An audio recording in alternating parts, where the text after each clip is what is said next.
Lovers, kembali Galeri Pustaka Indonesia mempersembahkan 10 dari yang terbaik dan terdahsyat. Pada segmen Galeri 10 kali ini kita akan membahas 10 orang yang luar biasa. Walaupun tidak memiliki hak terah sebagai raja, tetapi mampu membuat sejarah besar untuk kerajaan-kerajaan di Nusantara yang artinya berefek kepada perjalanan Indonesia sampai hari ini. Pada masa itu melakukan hal yang luar biasa level kerajaan bisa dipastikan tidak mungkin untuk orang biasa. Karena merupakan hak prerogatif raja dan wewenangnya. Inilah orang-orang biasa yang kemudian menjadi luar biasa karena mampu melakukan hal yang tidak mungkin itu. Urutan 10. Empu Prapanca. Mungkin dalam pencapaian tahta di kerajaan tidak setara dengan nama-nama yang lain di dalam daftar 10 kita. Tetapi Empu Prapanca melakukan satu hal yang luar biasa, yaitu penulisan kitab Negara Kertagama. Kitab inilah yang menjadi rujukan sejarah hari ini terhadap kebesaran masa Singosari dan Wilwatikta atau yang lebih dikenal sebagai Majapahit. Sayangnya Empu Prapanca merupakan pseudonim, artinya nama samaran, bukan nama asli. Sehingga kita tidak tahu siapa sebenarnya penulis aslinya dan siapa sebenarnya Empu Prapanca. Urutan 9. Trunojoyo. Trunojoyo adalah seorang putra Adipati Sumenep dari seorang selir yang melakukan perlawanan terhadap Raja Amangkurat I dari Kerajaan Mataram yang telah bekerja sama dengan VOC dan berkuasa atas Madura pada saat itu. Trunojoyo melakukan pemberontakan dan dapat mengalahkan Mataram yang beribu kota di Pleret, membuat Amangkurat I harus melarikan diri sehingga meninggal di pengungsian. Trunojoyo akhirnya memerdekakan Madura dan membentuk kerajaan. Wilayahnya termasuk daerah pesisir Jawa yang tidak mau bergabung dengan Mataram. Dan yang luar biasa, Trunojoyo ini konsisten terhadap perjuangannya. Karena tujuannya adalah menghentikan penindasan di Madura. Maka setelah dia mengalahkan Mataram, dia tetap kembali dan membangun Madura. Tidak bercokol di Mataram dan mengambil alih Mataram. Urutan 8. Danurejo IV. Nah ini, walaupun bukan merupakan contoh yang baik, tetapi Danurejo IV ini merupakan seorang terah bukan raja ataupun bukan pangeran dan juga bukan bangsawan. Tetapi mampu menjadi patih dan bertahan dalam kurun waktu yang lama di Keraton Yogyakarta. Top. Bahkan sempat mengatur keuangan kerajaan secara independen tanpa intervensi raja. Gila nggak? Dia ini menjadi patih pada masa HB3, HB4, dan HB5. Dia menguasai keuangan keraton dan menyewakan tanah-tanah kerajaan kepada orang asing untuk kepentingan pribadi. Masuk kantong. Beraliansi dengan Hindia Belanda dan berhasil mempertahankan posisi lebih dari 30 tahun. Dan menurut sejarah, ia adalah aktor intelektualis pembunuhan HB3 dan HB4. Ini menurut sejarah loh ini. Dan ketika masa HB5, dia mulai goyah. Mikir, gimana caranya? Ia pun menyodorkan putrinya. untuk menjadi istri raja. Ya pastinya juga cantik. Sehingga mampu membuat Baginda Habili jatuh cinta. Sehingga posisinya sebagai patih kembali aman. Lawong mertua ya, mertua.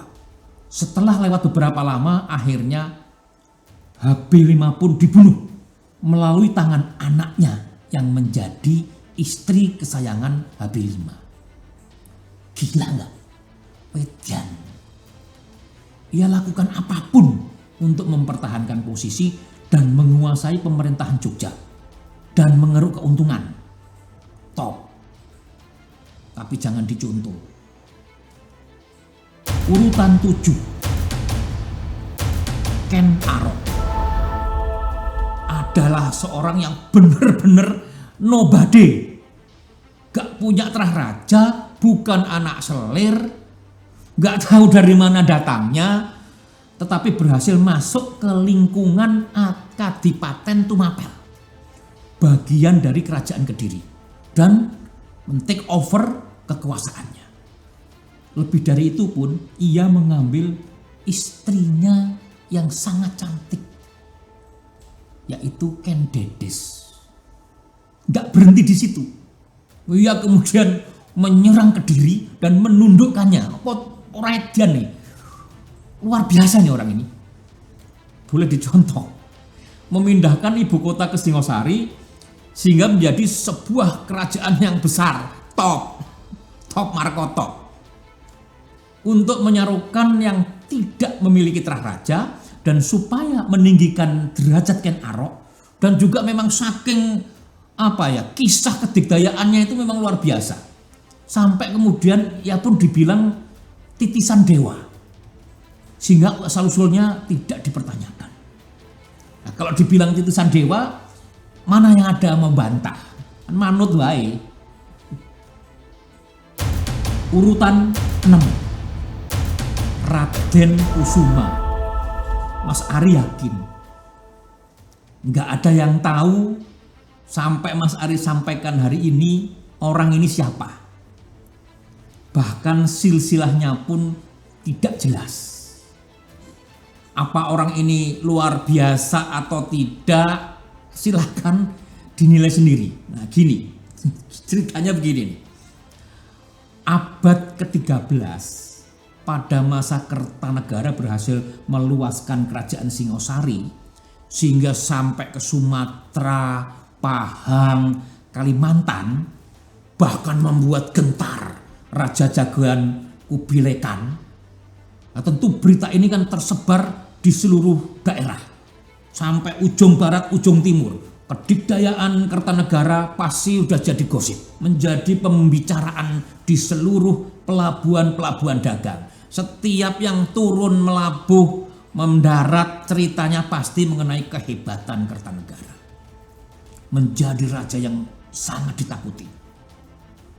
Nah, yang mengaku bernama Raden Kusuma ini mendatangi kerajaan Kutai di Kalimantan.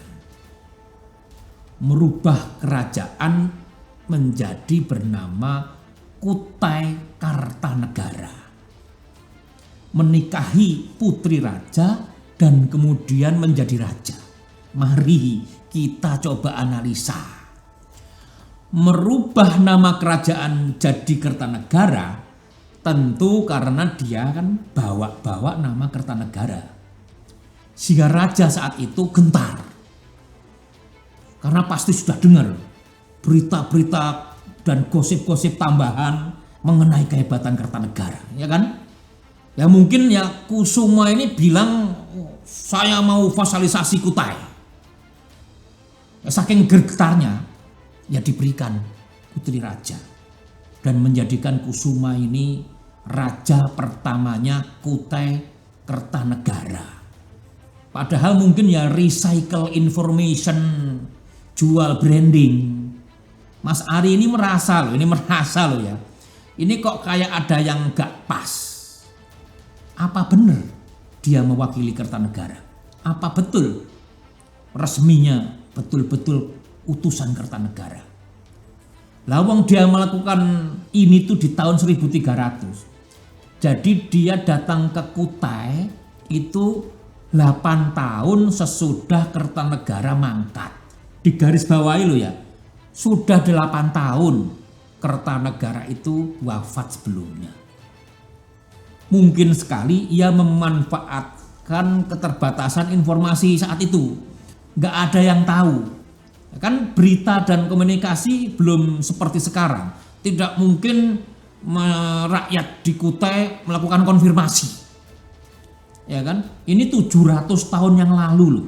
Ini kan persis film Catch Me If You Can, Leonardo DiCaprio. Ini apa Raden Kusuma nggak luar biasa? Datang ke satu daerah tanpa memberi upeti, tanpa kekerasan, tanpa membawa bala tentara, tapi terus membuat kerajaan diserahkan kepadanya. Sehingga ia jadi raja, dapat putri raja, dapat gelar lagi, Aji Betara Agung Dewa Sakti. Sama seperti Ken Arok, Aji Betara Agung ini saking topnya, ini juga dihikayatkan sebagai titisan dewa.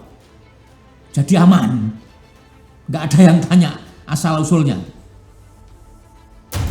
Urutan 5, Pangeran Diponegoro. Kalau ini pasti sudah sangat dikenal. Filmnya ada, ya kan? Foto gambarnya ada di mana-mana. Beliau ini berhasil menyatukan seluruh Mataram setelah dipecah-pecah, dicacah-cacah oleh VOC untuk bersatu melawan Hindia Belanda, mengangkat senjata dan berperang dengan sangat dahsyat, membuat Belanda babak belur sampai harus minta bantuan ke negaranya. Beliau ini adalah putra Hamengkubuwono III dari seorang selir, sehingga garis keturunan raja tidak jatuh ke tangannya. Namun begitu, tidak ada satupun yang meragukan leadershipnya, sehingga mampu menyatukan kembali keraton-keraton pecahan Mataram. Maka ia pun sangat layak, sehingga dijadikan pahlawan nasional. Bravo! Urutan 4, Arya Wiraraja. Arya Wiraraja adalah menantu Adipati Tuban yang berhasil menjadi penasehat Raja Kertanegara Singosari. Arya Wiraraja ini memang diakui sebagai ahli strategi dan telik sandi yang handal, sehingga mampu melaksanakan program ekspansi raja, sehingga kekuasaan Singosari menjadi sangat luas sampai menguasai Dharmasraya, Kesultanan Pahang, Tanjung Pura, bahkan membuat keder Kubilai Khan dari Mongol. Arya Wiraraja inilah yang kemudian berselisih dengan atasannya Kertanegara karena threat analisisnya, analisa terhadap ancaman bahaya laten, tapi justru masukan feeding yang sangat strategis kepada Kertanegara membuat ia dijauhkan dari istana, diangkat menjadi Adipati Sumenep. Tapi karena dasarnya orang yang strateginya luar biasa, justru Arya Wiraraja selanjutnya berhasil ganti menguasai kerajaan, melakukan revenge, dan kemudian membagi dua kerajaan Singosari dengan Dyah Wijaya sebagai pewaris tahta yang hak, dan kemudian mendirikan kerajaan Lumajang. Itulah hebatnya. Urutan ketiga, Ronggolawe. Ronggolawe ini bernama asli Arya Adikara, anak dari Arya Wiraraja urutan sebelumnya. Ronggolawe inilah yang sebenarnya membuat Majapahit dengan membawa pasukan Madura merebut kembali Singosari dari Jayakatwang, Raja Kediri. Dengan keahlian strategi dan kemampuan telik sandinya menyusupi kerajaan Kediri dan berhasil menjadi abdi. Kemudian ia membuka alas tarik yang dijadikan basis militer, mengakali tentara Tartar Kubilai Khan, dan kemudian berhasil menggulingkan Jayakarta, merebut Singosari, mendirikan Majapahit, menjadikan Dyahwijaya Raja pertama, Kingmaker. Ini harus diingat ya, ini cuma sebuah operasi pasukan kecil Ronggolawe loh, yang berhasil dengan gemilang dalam proses kurang dari 1 tahun. Edian top. Urutan 2, Gajah Mada. Nah, kalau ini Mas Ari gak perlu cerita banyak-banyak, tinggal kasih piala, gak usah pidato lagi. Karier Gajah Mada dimulai melalui jalur militer, menjadi kapten di pasukan Bayangkara. Ini adalah pasukan khusus kerajaan Wilwatikta yang berhasil menyelamatkan Raja Jayanegara, sehingga kariernya terus membuncah, melambung sampai menjadi patih dan kemudian menjadi panglima tertinggi Bayangkara. Tapi yang paling penting dalam sejarah Gajah Mada adalah cita-citanya menyatukan Nusantara, sehingga dimungkinkan Indonesia menjadi satu negara yang wilayahnya hari ini mengacu kepada hasil perjuangannya. Peninggalan sejarah Wilwatikta yang masih kita pakai sampai dengan hari ini antara lain adalah semboyan negara Bhinneka Tunggal Ika, bendera merah putih, penyebutan pasukan Bayangkara, slogan Angkatan Laut Jales Veva Jayamahe. Gajah Mada memang benar-benar from zero to hero. Honorable mention. Sebelum masuk ke urutan 1, Mas Ari akan mempersembahkan honorable mention yang kali ini kita persembahkan kepada Empu Supomandrangi dari Wilwatikta, yang walaupun hanya seorang empu pembuat keris, tapi telah membuat keris-keris luar biasa pada masanya yang mampu mengharumkan kerajaan, berupa karya-karya yang asli dan sangat spesial seperti Nogo Sosro, Nogo Megantoro, Kiai Sengkelat, dan juga Kiai Carubuk. Nah, dengan keahliannya ini, ia pun diangkat menjadi Pangeran Sedayu. Sebenarnya Empu Supo juga merupakan ahli telek sandi yang sering ditugaskan raja untuk melakukan penetrasi melalui penugasan intelijen, sehingga sering berganti nama. Misalnya Empu Pitrang, Ki Kasa, Ki Rambang. Tapi ya tetap kebesaran namanya merupakan refleksi keahliannya dalam membuat keris, sehingga desainnya terus diikuti oleh empu-empu sampai dengan era nom-noman. Artinya 500 tahun kemudian. Urutan 1. Ini dia. Empu Sindo. Berbeda dengan perjalanan orang-orang yang sudah Mas Ari ceritakan sebelumnya, Empu Sindo ini benar-benar birokrat tulen, birokrat karir yang merintis benar-benar dari bawah, dari rakyat jelata yang bukan bangsawan, bukan terah raja, berhasil lulus ujian kesarjanaan kerajaan sehingga diberikan gelar empu. Berkarier dari jabatan terendah dengan proses yang panjang dan pasti ulet sehingga berhasil menjadi Maha Menteri. Jabatan yang waktu itu hanya mungkin diisi oleh bangsawan. Apa ora hebat. Nyempil dia dengan kemampuannya yang luar biasa. Tapi yang lebih luar biasa, jasa dari Empu Sindo ini adalah berhasil menghalau Sriwijaya once and for all. Gak balik lagi. Setelah perang yang panjang dan membuat Empu Sindo dinobatkan menjadi Raja Medang. Rakyat jelata yang pertama dan terakhir kali dalam sejarah Jawa yang pernah dinobatkan menjadi raja. Jadi berhenti Trah Sanjaya dan Salendra, membuat terah baru Wangsa Isyana, Ejan.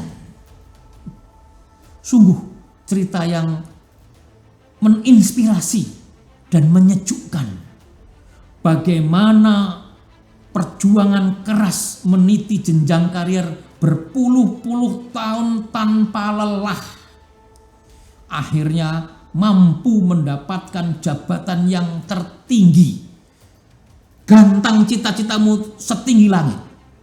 Pokoknya untuk Empu Sendok, Bintang Mahaputra Adi Pranawis, top. Gak ada lawan. Demikian tadi.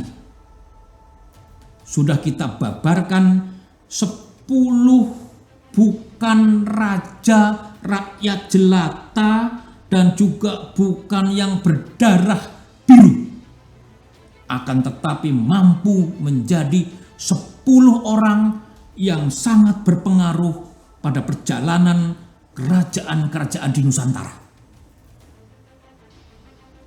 10 terbaik dan terdahsyat yang kita persembahkan adalah refleksi kedahsyatan budaya Nusantara melalui keindahan pusakanya. Penasaran? Mas Ari akan bahas 10 terdahsyat apalagi. Nantikan episode Galeri 10 lainnya. Tapi balik lagi loh ya. 10 terdahsyat ini versinya Galeri Pusaka Indonesia. Untuk lovers yang belum subscribe, langsung subscribe channel ini, nyalain loncengnya, keluntung. Yang mau menyanggah, mau diskusi, juga mau request, lovers boleh juga tulis di komen. Kalau ada request 10 terdahsyat apalagi yang mau dibahas bareng Mas Ari di Galeri 10. Dan saya tetap bukan dukun.